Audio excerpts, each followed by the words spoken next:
In 1986, US President Ronald Reagan said the 9 most terrifying words of the English language are, "I'm from the government and I'm here to help." In 2021, I'm going to offer the 6 most helpful words to any Bitcoin investor. The most important Bitcoin podcast ever.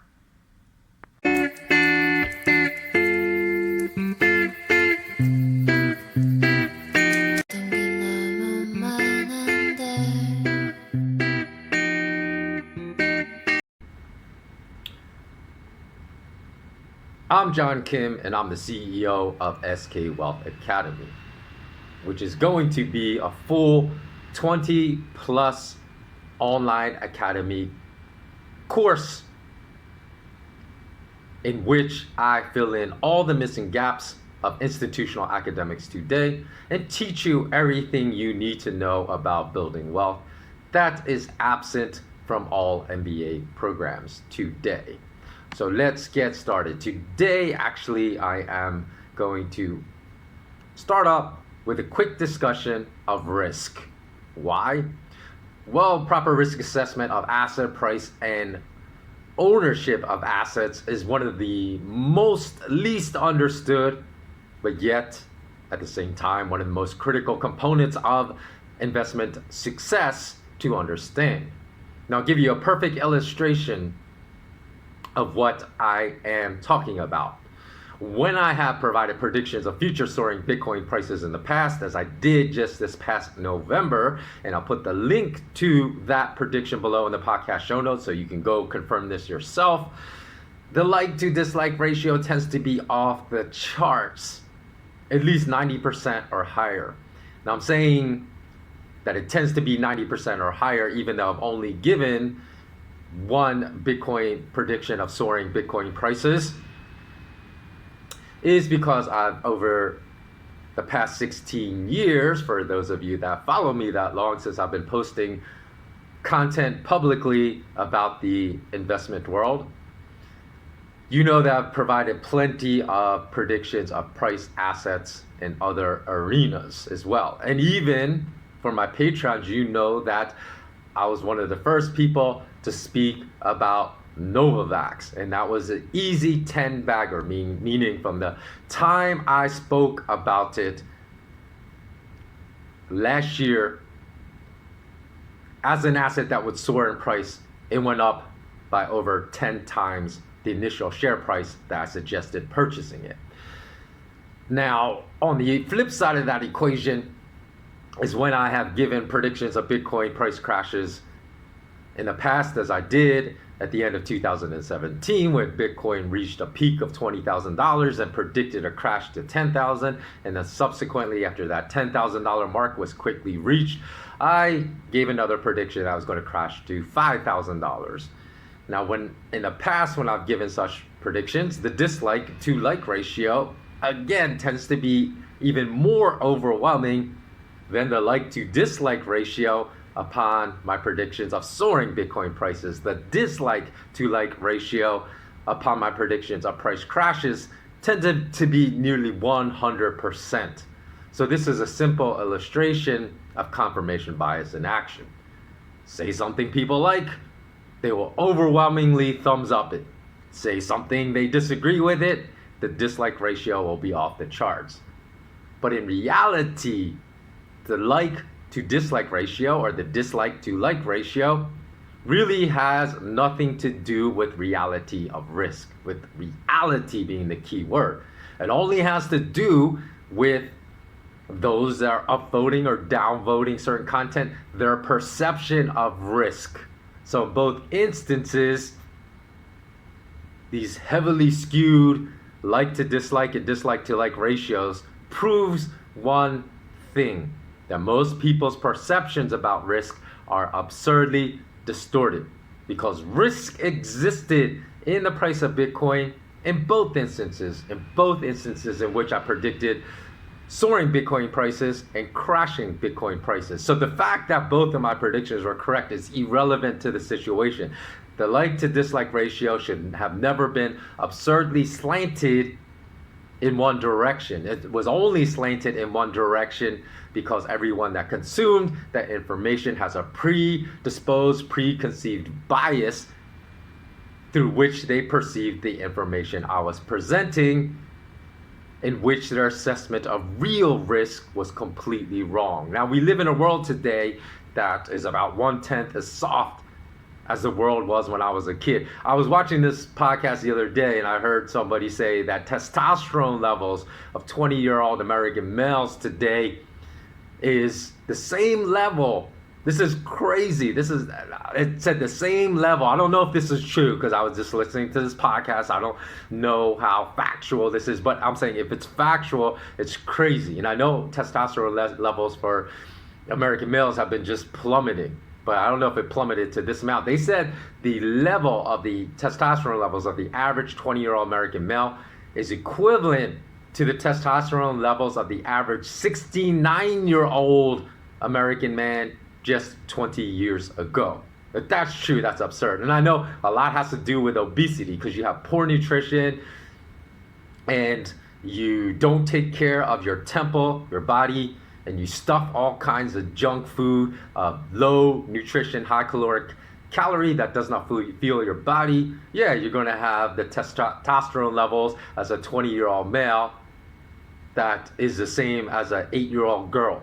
So when I was a kid, I must have heard the racist slur, ching, ching, ching, ching, yelled at me 100 times. And I'm not even joking, 100 times. But I manned up as a kid, and I tried to fight everyone that called me that. But today, kids are so soft, they would probably run home and cry themselves to sleep every single night if that happened. There is, like, the masculinity is literally being stripped by these social media titans that are turning men into little girls, and also biologically, if that is correct, I said I don't know if that's correct, but biologically I do know that testosterone levels for young American males is plummeting. So from a biological standpoint and a psychological standpoint, real men are being destroyed in the world today. So likewise, the softest of soft people all around the world, not just in America, are those that dislike, downvote, and want to censor everyone that offers an opinion that disagrees with their own views. Even if those offered opinions would actually help those people out immensely into forming a better quality of life for themselves. If they only opened up their minds beyond their narrow tunnel vision to listen to the information that is being offered. So I don't mind people that downvote or dislike information offered by people. If that person is a morally repugnant person, then that's a reason to downvote like something that somebody's saying. If what they're saying is morally repugnant and views offered by a morally repugnant person. But in the vast majority of cases in which information is downvoted, disliked, people say you have to censor this. That is not what's going on. It's just people disagreeing with their views that most often are consensus views, and in many cases, not all cases, but in many cases, those consensus views are just incorrect. So even today, when people say they're anti-establishment, a lot of them, when push comes to shove, bow down to their puppet masters, as the past year of Rona lockdowns have just shown us all. Mask wearing is just a symbol for the oligarchs to observe very easily who's the obedient lapdog and who may perhaps challenge their tyranny in the future. The same people that dislike and call for censoring everyone that offers an opinion that disagrees with their views are the same people that run around with their tongues hanging out of their mouths, waiting to lap up the caviar and truffles vomited by the grotesquely obese oligarchs they worship. And those that take the word of everyone appointed by the oligarchs as quote-unquote authorities as absolute truth also are within the realm of the softest of the soft in the entire world. They can't understand that some scientists are morons, some doctors amputate wrong limbs during surgeries. That's why malpractice insurance is so high in the medical field, but they tend to think every science and every doctor that is pushed to the top of the authoritative change by the oligarchs, and that demand that you obey them is infallible. And that's just what the oligarchs want us all to believe, so they can handpick the very scientists and doctors they parade before us that will vomit their propaganda, to which the lapdogs will obediently lap up. And this is why risk in the financial world is very much misunderstood. If the oligarchs can confuse and misdirect investors' attention away from risk in investing, then they have created the perfect Muppets, the derogatory Goldman Sachs banker term, which referred to clients that they could easily swindle during the 2008 financial crisis.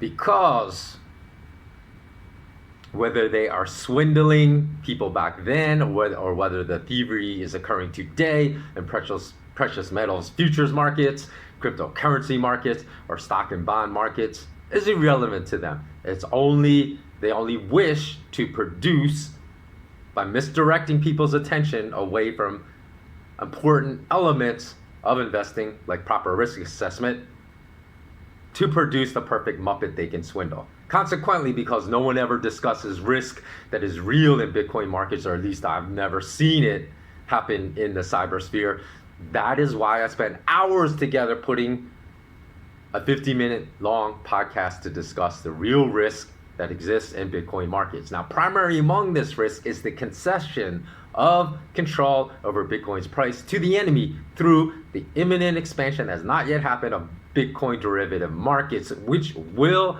definitively allow the biggest whales participating in these derivative markets to short the market to drive future Bitcoin price crashes. At the current time, the biggest whales as far as ownership of Bitcoin, not control the derivatives markets, ownership of Bitcoin, are manipulating prices higher. So it's not a coincidence that Bitcoin's biggest historical crash happened just weeks after the establishment of the Bitcoin futures market at the end of 2017, which is the first Bitcoin derivatives market. So it's just unfathomable to me that people don't understand risk. This just happened 3 years ago, and already people have already pushed it out of their mind and say there's no risk or very little risk. And in fact, my understanding of this new risk introduced into the Bitcoin market back at the end of 2017 was a primary motivator behind my issuance of a warning that Bitcoin was going to crash once it reached $20,000 at the end of 2017. So the unapologetic and greed-driven embrace of all the establishment players by the hodlers out there that I thought the hodlers would distrust, including U.S. Fed Reserve Chairman Jerome Powell, Goldman Sachs loyalist and ex-top Goldman Sachs executive Gary Gensler, establishment institutions like Fidelity or Drexion, that are all among a handful of establishment institutions vying to win the race to issue the first US-based Bitcoin ETF.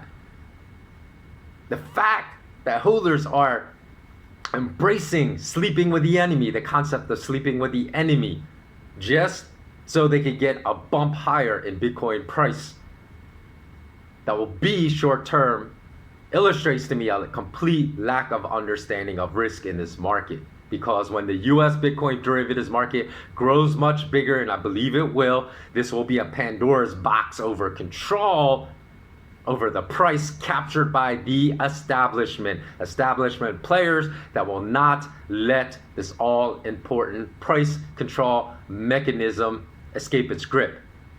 And through expansion of the Bitcoin derivatives market, control over price will be handed to the very powers that the hodlers profess to distrust. And that's why I don't believe much of what the hodlers have to say. And this is just one risk that is completely misunderstood and not grasped by other than, I would say, 0.1% of the entire Bitcoin hodler community. Because I have spoken to a few, but I imagine only them to be 1/10 of 1% that really understand what I'm saying right now. And also, by the way, the holder meme is ridiculously absurd, because a holder meme with any asset, whether that asset's gold, oil, silver, coltan, cobalt, crypto, soybeans, palladium, this rhodium, that illustrates again a less than basic understanding of proper risk assessment.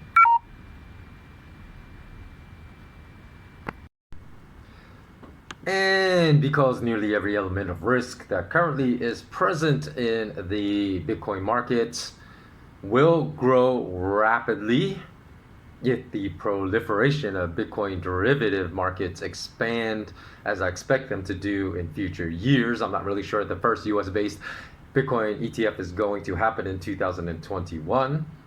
It very well may happen this year. And that is why full 50 minutes is necessary to explain all the risks that exist in the Bitcoin markets, to give everyone a very clear and transparent understanding of these risks. Because my job is to make everyone think about things that you perhaps have never considered before, and from a different perspective and unique perspective that you may have never considered before. Because as an analyst, if I just blew smoke up your you-know-what, and your takeaway after listening to all the content I provide to you, whether for free on this platform or the more high-value content I produce on the Patreon platform, then that would really be low-value content. Because if I am not challenging you to challenge your own perspectives and your own belief system, then what value is that content? Now, even earlier this month, I provided to my Patreons on the Patreon platform my opinion on the best gold, silver, and platinum mining stocks to purchase. And they included a whole handful of stocks that do not trade on the Toronto Stock Exchange, that do not trade on the New York Stock Exchange. So they do not trade on Canadian and US stock exchanges at all. And they trade on various stock exchanges across the world. And so it's just not on one other stock exchange outside of the Americas, on multiple stock exchanges outside of the Americas. And many Westerners only consider mining stocks that have such a narrow focus, that only trade in the Americas, when some of the best precious metal mining stocks in the entire world that I believe have the best potential for price appreciation per share exist outside of the United States and outside of Canada. So after listening to whatever podcasts I produce or read, all the articles I post for free on my news sites and malamalama.com/WordPress. And if you said every time, hey, I agree with everything this guy is saying, then I'm failing as an analyst and providing little value. It's by forcing you to question what you believe and to push you into deep waters of discomfort that you will grow the most as an investor, that you will grow the most in building wealth, building strategies in the future. Of course, if I were merely concerned with just building more followers, maximizing likes, maximizing follows, and stupid crap like that, I would tell people exactly what they want to hear, because people that are told exactly what they want to hear will follow you around like little obedient children and lapdogs. So there are a lot of people that do that in the financial investing world, that get rich off the naivete of people and laugh their way to the bank. Because guess what? The largest segment of the population are people that are naive and whose naivete can be easily exploited and taken advantage of. So the choice is yours. Be willing to be pushed into deep waters of discomfort and become a much better investor, or continue to tread in shallow waters and you'll eventually drown in your bathtub. So as I told my SK Wealth Academy Patreon community, and I've just made the decision now that I'm going to make this full 50-minute Bitcoin podcast. This is just stuff I was like spitballing off the top of my head. The full 50-minute Bitcoin podcast is going to be primarily different material than this one. I've only really covered one risk of Bitcoin to Bitcoin prices in the future. So the full 15-minute Bitcoin podcast is going to get into multiple risks that exist.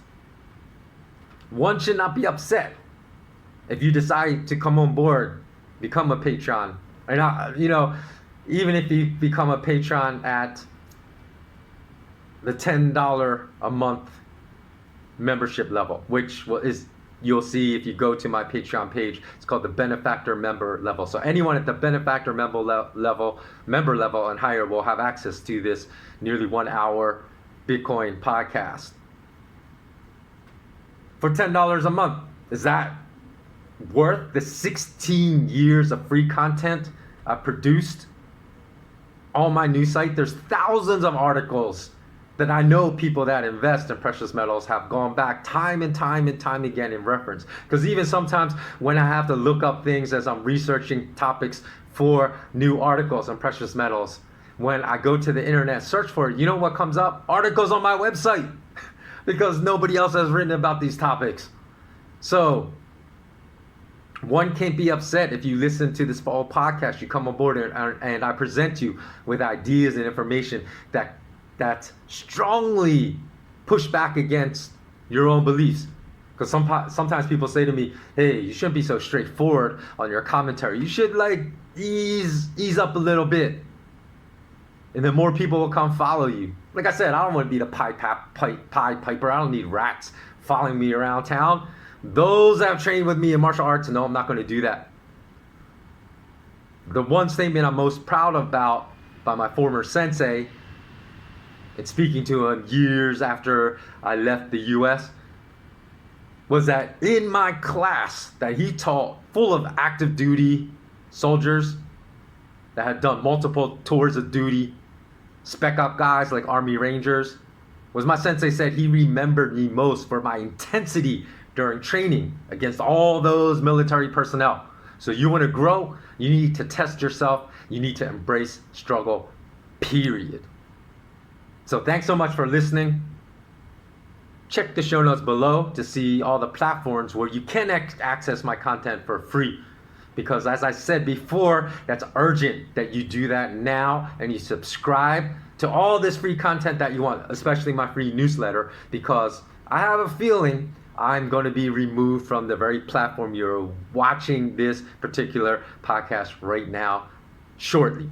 Because you cannot speak truth to power forever on these platforms. You are going to be removed, as I already was, because in my previous channel on this platform, I already told you I was growing at 2,000 to 3,000 new subscribers every single month. And once I reached 30,000 subscribers and 13 million views for my videos on my old channel on this platform, they deplatformed me. So it's coming. I know it's imminent. And I hope that all of you stay and unite with me in this struggle forward. Because this is a life and death struggle against the degenerates. This is the age of degeneracy. And I need community to fight it. I can't fight it myself. And the more people that support me actually monetarily and financially that are able to, this will help me continue the fight. So thanks so much for listening. Again, go to the show notes to see where you can find my free content, or for those that would like to join and help me financially. And like I said, you get a load of high value content on the Patreon platform. Or if you'd like to support my GoFundMe campaign, you can find those links in the show notes below. Always remain intensely curious. Always remain immensely courageous. And bless up to each and every one of you. Take care.